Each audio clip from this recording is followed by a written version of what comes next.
नमस्कार दोस्तों, स्वागत है आपका क्रेजी क्रिप्टो मिंटू में। बात करेंगे आज गाला गेम्स की कि गाला गेम्स में कितना दम है। बिल्कुल बताएंगे साहब कितना दम है, क्योंकि हम यहाँ प्रॉफिट के लिए ही हैं, हम कोई यूँ खाम में टाइम पास करने के लिए तो है नहीं। चलिए बात करेंगे गाला की। देखिए गाला में साहब गेम से ही एक तरह से कॉन्सेप्ट क्लियर हो गया कि गाला क्या है। यानी कि गेम्स का महारथी आप ये कह सकते हैं कि अगर गेम्स में कहीं नाम आता तो देखिए एक्सी इन्फिनिटी हो गया, गाला हो गया। उसके अगर नीचे आप चलोगे तो फिर आपके और बहुत सारे हैं, जैसे यूएफओ गेमिंग हो गया, ठीक है। लेकिन टॉप में अगर देखा जाए तो एक्सी इन्फिनिटी हो गया, अपना गाला हो गया, तो इनका क्या है, इनका नाम ऊपर आता है। तो कहीं ना कहीं मजबूत हैं कॉइन अगर उस हिसाब से देखा जाए तो। लेकिन अंदर से कितने मजबूत हैं हमें तो उससे भी मतलब है ना। केवल वो कहता है हाथी के दांत खाने के और दिखाने के और, कहीं ऐसा तो नहीं है। और अक्सर यही हो रहा है कि वो कहता है हाथी के दांत खाने के और दिखाने के और हम उन्हीं चीज़ों को जो बाहर वाले दांत है ना, हम उन्हीं को ज़्यादा प्रमोट करते रहते हैं। अरे बहुत अच्छा बहुत अच्छा बहुत बढ़िया, लेकिन अंदर वाले दांत भी तो देखने चाहिए कि उनमें कितना दम है। तो वही चीज़ चलिए आज गाला में देखते हैं, क्या ऐसा कुछ है क्या। चलो देखिए पहले तो थोड़ा सा आपको गाला के बारे में बता दो। देखिए गाला एक गेमिंग प्लेटफॉर्म में एक तरह से देखा जाए तो, और ये देखा जाए तो गेम का महारथी। इस पे जो आपके 8-10 गेम हैं, अभी मेरे ख्याल से 11 के आसपास हो गए। अब स्टार्टिंग में 5 गेम थे और आप उन पर जो है इजीली इसका यूज क्या है, यूज केवल इतना इसका ये है कि आप जो गेम खेलेंगे वहाँ पर जो आप टोकन से बाय सेल करेंगे, यानी जहाँ वहाँ पर आप गेम के लिए देखिए आपको करैक्टर लेने पड़ेंगे कुछ ना कुछ, ठीक है, या कोई गन हो गए या और जो भी करैक्टर है गेम। देखिए मैं गेम खेलता नहीं हूँ इसलिए मुझे ज़्यादा आइडिया नहीं है, लेकिन गेम खेलने के लिए आपको उसमें कुछ ना कुछ खरीदना पड़ेगा। गेम्स के लिए भाई कुछ करैक्टर खरीदने पड़ेंगे, कुछ एपरेटर्स खरीदने पड़ेंगे, कुछ गन्स वगैरह खरीदने पड़ेंगे। जो गेम्स में खेलते होंगे भाई उनको ज़्यादा पता होगा। तो वो चीज़ें आपको वहाँ परचेज करनी पड़ेंगी। तो जब वो परचेज करेंगे तो उसका यूज यही होगा, यानी आप वहाँ गाला टोकन्स का यूज करेंगे। वहाँ पर फिर आप कुछ NFT को भी हासिल कर सकते हैं और बाद में फिर उन NFTs को आप सेल कर सकते हैं। तो और क्या यूज है इसका, भाई इसका और भी तो कोई यूज होना चाहिए। तो देखिए साहब मैं आपको बहुत क्लियर कट बोलूं, इसका और कोई यूज नहीं है, केवल और केवल गेम। आपको गेम में कितना इंटरेस्ट है वो आप समझ सकते हैं। दूसरा, भविष्य गेम का कितना उज्जवल होगा उस हिसाब से देखिए ये परफॉर्मेंस देगा। अगर गेम्स का हिसाब बहुत अच्छा चलता रहा तो देखिए ये कॉइन भी बहुत अच्छा चलेगा। गेम्स अगर कहीं ढीला पड़ गया तो देखिए ये भी ढीला पड़ जाएगा। बहुत क्लियर कट, क्योंकि इसका और कोई यूज नहीं है, केवल और केवल गेम्स में ही यूज है, क्योंकि ये गेम्स का ही एक तरह से, इसीलिए इसको महारथी बोला गया कि इसका और क्या क्या प्लस पॉइंट है। देखिए एक तो ये ब्लॉकचेन पावर्ड गेम है, यानी इसका एक सबसे सेफ्टी वाला फीचर ये हो गया कि कोई भी गेम क्रिएट हुआ तो उसमें बाद में आप जो है उसको कोई फेरबदल नहीं कर सकते। एक बार बन गया, यानी कि ब्लॉकचेन पे सब क्रिएट है ये। और कोई भी ऐसा गेम का प्लेटफॉर्म नहीं है जो ब्लॉकचेन पे वर्क कर रहा है। वो सारे किसी न किसी दूसरे प्लेटफॉर्म पे वर्क कर रहे हैं, लेकिन ब्लॉकचेन पे सीधा सीधा कोई वर्क नहीं कर रहा जो ये कर रहा है। तो इसमें क्या है, जो एक बार क्रिएट हो गया गेम, जो कैरेक्टर क्रिएट हो गया उसको आप बाद में मैनिपुलेट नहीं कर सकते। हो गया प्ले टू अर्न। देखिए इसके बारे में तो समझाने की जरूरत नहीं है, तो अक्सर चलता रहता है, यानी कि आप खेलो और कमाओ। गेम्स इसमें वैरायटी बहुत है। आप ये कहें कि एक ही जैसा सब कुछ है, नहीं, इसमें आपको हर तरह की वैरायटी मिलेगी। तो जो गेम प्रेमी है वो भाई अच्छी तरह देख लेना इसको। NFT मैंने आपको बता ही दिया कि NFT आप इसमें जो है कमा सकते हैं एक तरह से। वो कहते हैं प्ले टू अर्न वाले में आप इसमें जो है NFT कमा सकते हैं। उसके बाद आप इसको NFTs को आप सेल कर सकते हैं एक तरह से रिवार्ड के तौर पे। अब ये जो वर्क करता है वो proof of work, proof of stake और स्टोरेज के लिए एक तरह से ये 3 वर्क उस पर काम करता है। तो देखिए आजकल इन्हीं का, आजकल प्रूफ ऑफ वर्क तो देखिए धीरे धीरे सब छोड़ रहे हैं। जो कुछ भी जा रहा है तो सब जा रहा है किस पे, प्रूफ ऑफ स्टेक पे। तो अच्छी बात है। दूसरा, इसकी माइनिंग भी हो रही है, आप इससे जो है माइनिंग इसकी कर सकते हैं, ठीक है। तो आपके लिए एक माइनिंग फ्रेंडली भी ये हो सकता है। एक चीज यहां पर जो है जो सबसे इंटरेस्टिंग है वो है इसकी हर साल हाल्विंग होती है। देखिए अभी तक आपने जो मैंने जिनका भी अभी रिव्यू किया उनमें ऐसा नहीं है कि हाल्विंग भी हर साल होती है, लेकिन ये एक ऐसा है जिसमें हर साल हाल्विंग होती है। और वो भी होती है कब, 21 जुलाई को। जैसे पीछे 21 जुलाई 2021 को इसकी हाल्विंग हो चुकी, अब 21 जुलाई 2022 में इसकी हाल्विंग हो चुकी। तो क्या है, इसकी जो है हर साल हाल्विंग हो रही है। जस्ट लाइक जैसे 4 साल में अप्रोक्स अपना मानते हैं BTC की हाल्विंग होती है। भाई BTC का हाल्विंग 4 साल में हम मान के चलते हैं, और वैसे इसका क्या है, हर साल है, और वो भी डेट फिक्स है 21 जुलाई। तो आप एक चीज इसमें ये अलग देख सकते हैं जो औरों से डिफरेंट है कुछ, कि 21 जुलाई को हाल्विंग का कंफर्म रहता है। दूसरा सबसे बड़ा माइनस पॉइंट इसका यह है कि इसमें कोई बर्निंग शेड्यूल नहीं है, यानी बर्निंग इनको कैसे करनी है, क्या करनी है, ऐसे कोई शेड्यूल नहीं है, ना ही कहीं इनके कहीं मेंशन है कि आखिर क्या शेड्यूल है, बर्निंग का कोई शेड्यूल है या नहीं है। तो हम तो यही मान के चलते हैं कि इसमें जो है बर्निंग है ही नहीं, इसमें बर्निंग नहीं है। दूसरा, पावर कम्युनिटी के हाथ में है। अब पावर कम्युनिटी के हाथ में कैसे है, देखिए इसमें पावर कम्युनिटी के हाथ में, यहां एक चीज मैं आपको बताऊं, ये देखिए एक्टिव यूजर कितने हैं, 1.35 मिलियन, ठीक है।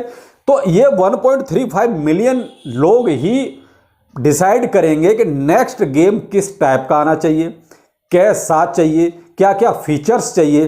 तो क्या है कि ये लोग डिसाइड करते हैं, उसी हिसाब से फिर गेम को क्रिएट किया जाता है। तो एक तरह से देखा जाए तो इसमें जो है यूजर्स की ज्यादा भूमिका है या पावर उनके हाथ में ज्यादा है। या ये चीज इसमें प्लस पॉइंट है बहुत बड़ा वाला, कि ये डेवलपर्स जो हैं अपनी मर्जी से नहीं ज्यादा इसमें कुछ कर सकते। गेम अगर कोई आएगा तो इन एक्टिव यूजर्स के अनुसार आएगा कि ये क्या चाहते हैं, कौन सा गेम इनको पसंद है, तो उसी टाइप का ये प्रेफरेंस देंगे, तब वो उसको क्रिएट करेंगे। सबसे बड़ा ड्रॉबैक है इसका, बर्निंग का कोई हिसाब किताब नहीं है, बिल्कुल भी जो है जैसा है बर्निंग नहीं है। अब आ जाते हैं इसके दूसरे पार्ट पर। मैक्सिमम सप्लाई आपकी है 50 बिलियन की, ठीक है, थोड़ा सा इसको समझिएगा। टोटल सप्लाई आपकी 35.2 बिलियन हो गया और सर्कुलेशन में आ गई इसकी 7 बिलियन की, ठीक है। ये तो एक थोड़ा क्लियर सा है। आपको जो ज्यादातर मिलेगी CMC पर और CoinGecko के ऊपर ये मिलेगी 35.2 पर ये बिलियन की, ये 50 बिलियन नहीं मिलेगा। लेकिन इसकी एक्चुअल मैक्सिमम सप्लाई जो है मैक्सिमम वो 50 बिलियन की है, लेकिन ये कहीं भी आपको नहीं मिलेगा, मिलेगा तो ये मिलेगा आपको, ठीक है। अब यह पॉइंट है हमारा, देखिए यहां पर जो असली जगह यहां पर है, यहां पर आप समझने की कोशिश कीजिए। ये देख रहे हैं जो हाल्विंग हुई 2021 में, यानी 21 जुलाई 2021 को जो इसकी हाल्विंग हुई, वहां पर डे गाला टोकन्स आते थे कितने, 1,71,23,286 इतने कॉइन पर डे रिलीज होते थे। कब? 21 जुलाई 2021 को। लेकिन 2022 में, यानी 21 जुलाई 2022 को जो इनकी हाल्विंग हुई, वहां पर इस अमाउंट को इन्होंने आधा कर दिया। आधे गाला टोकन ही पर डे आएंगे, जो पहले ये आते थे अब आएंगे 85,61,643, यानी कि टोकन बढ़ाने की बजाय इन्होंने हाल्विंग पर और कम कर दिए। अब कम कर दिए तो इसका मतलब यह है कि ये जो सप्लाई है और ज्यादा टाइम में आ पाएगी। भाई देखिए, अगर ये टोकन आते तो सप्लाई और जल्दी आ जाती मार्केट में, लेकिन अब जब इन्होंने इसका आधा अमाउंट कर दिया तो फिर ये सप्लाई और ज्यादा टाइम लगेगा आने में। तो यहां कहीं ना कहीं ये भी एक ड्रॉबैक है। ये इनकी टोटल सप्लाई जो है एक साथ नहीं आ रही है, ये पर डे के हिसाब से आ रही है। आप यहां पर थोड़ा ये समझना कि बहुत से लोग जैसे एक साथ कहां भाई ये इतनी सप्लाई टोटल आ गई, लेकिन इनका क्या है, पर डे गाला टोकन्स ये रिलीज करते हैं, तो इनकी जो है पर डे सप्लाई आ रही है। अब जितना जितना ये इसको कम करते जाएंगे उतना टाइम पीरियड बढ़ता जाएगा। अगर इसकी जगह पे ये डबल कर देते तो उतना ही टाइम में जल्दी आ जाते, लेकिन यहां इन्होंने ये भी एक ड्रॉबैक कर दिया, यानी कि एक नुकसान वाली बात कर दी इन्वेस्टर के लिए। एक्टिव यूजर मैंने आपको बता दिया ये हैं। होल्डर्स लगभग इसके 2 लाख के आसपास हैं, क्योंकि ये 3 चेन पर वर्क कर रहा है, इथेरियम, BNB और सोलाना। तो तीनों के मिला के जो है लगभग 2 लाख अप्रॉक्स मान के चलता हूं, 2 लाख के आसपास हैं तीनों पे होल्डर्स के, ठीक है। ऑल टाइम हाई जो बनाया डॉलर में $0.83 और INR में 61 रुपए लगभग, ठीक है, ये ऑल टाइम हाई था। करंट में चल रहा है $0.42 और 3.5 रुपए, ठीक। यानी तो देखिए साहब, ये है कुछ इसका हिसाब किताब जो है। लेकिन मुझे सबसे ज्यादा जो कमी इसमें जो महसूस हुई, एक तो बर्निंग का नहीं होना, ठीक है। दूसरा, इसमें कोई भी ऐसा यूज नहीं है गेम के अलावा जिस पे हम ये कह सकेंगे ये बहुत ज्यादा तूफान लाएगा या तूफान मचाएगा। तो ऐसा कहीं भी इसमें वो चीज नजर नहीं आ रही। दूसरा, इन्होंने यहां पर एक और ये बीमारी कर दी कि इसको बढ़ाने की बजाय इसको घटा दे दिया, यानी पर डे का जो इनका कॉइन जो रिलीज कर रहे थे वो इन्होंने और घटा दिए, जबकि इनको बढ़ाना चाहिए था। जब बढ़ाते तो जल्द से जल्द सप्लाई मार्केट में आती, लेकिन इन्होंने इसको घटा दिया। और तो यहां भी एक तरह से ये इनके नेगेटिव में गया हिसाब, पॉजिटिव में नहीं गया। तो अब मैं अगर ये देखूं कि इसका जो हिसाब किताब है सारा, उसके हिसाब से तो मैं अगर आपको 2025 की प्रोडक्शन अगर दूं तो देखिए मेरे हिसाब से तो भाई साहब ये $1 ही जाता हुआ दिखता है मुझे, बस $1 से ज़्यादा नहीं, वो भी तब जब बुल रन का कहीं हिसाब किताब बनेगा। तो अगर बुल रन मान लीजिए 24 में आता है तो ये $1 आप 24 में मान के चलें, 25 में आता है तो 25 में मान के चलें।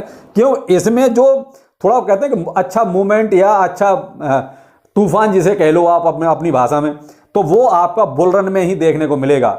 ये हाँ, लॉन्ग टर्म वाले आप इसमें इन्वेस्ट कर सकते हैं तो उसमें आपको एक अच्छा प्रॉफिट मिल जाएगा। ये केवल और केवल लॉन्ग टर्म के लिए अच्छा है, शॉर्ट टर्म के लिए तो बिल्कुल भी ठीक नहीं है। ये मेरी मानना है, मेरा प्रेडिक्शन है। बाकी आपको जैसा ठीक लगे वैसा आप कर सकते हैं। मैंने आपको सारा इसकी हिस्ट्री दिखा दी है, सारी क्या है इसका। तो मेरे हिसाब से ये शॉर्ट टर्म के लिए मुझे बिल्कुल भी ठीक नहीं लग रहा। हाँ, लॉन्ग टर्म के लिए आप 5, 6, 7 साल के लिए छोड़ दो तो आपको एक एज यूजुअल एक अच्छा रिटर्न मिल जाएगा। लेकिन बुल रन का आप मान के चलें कि ये $1 या $1.5 ज़्यादा से ज़्यादा, लेकिन मैं बुल रन का $1 ही मान के चलता हूँ। क्यों? क्योंकि इन्होंने कोई बहुत ज़्यादा यूज केस अपने में दिए नहीं है, केवल गेम ही तो है। तो उसमें भी फिर इन्होंने अब ये पर डे का घटा दिया, या तो इसको बढ़ाते। तो इस वजह से मैं बुल रन का तो $1 मान के चलता हूं। बाकी आप उससे पहले तो बस थोड़ा ऊपर थोड़ा नीचे, थोड़ा ऊपर थोड़ा नीचे अपना प्रॉफिट लेते रहिए, वो ज़्यादा बेहतर रहेगा, बजाय इसके कि आप बहुत ज़्यादा कोई बड़ी उम्मीद लगा के बैठें। देखिए, बड़ी उम्मीद के लिए तो देखिए यूज केस भी तो होने चाहिए सामने, वो प्लानिंग भी तो सामने होनी चाहिए। तो वो मुझे इसमें ऐसी कहीं नज़र आ नहीं रही। और आप खुद इनके देख सकते हैं इनकी साइट पर वगैरह जो भी है, जो मैंने बताया, क्या उसके अलावा भी कुछ है क्या।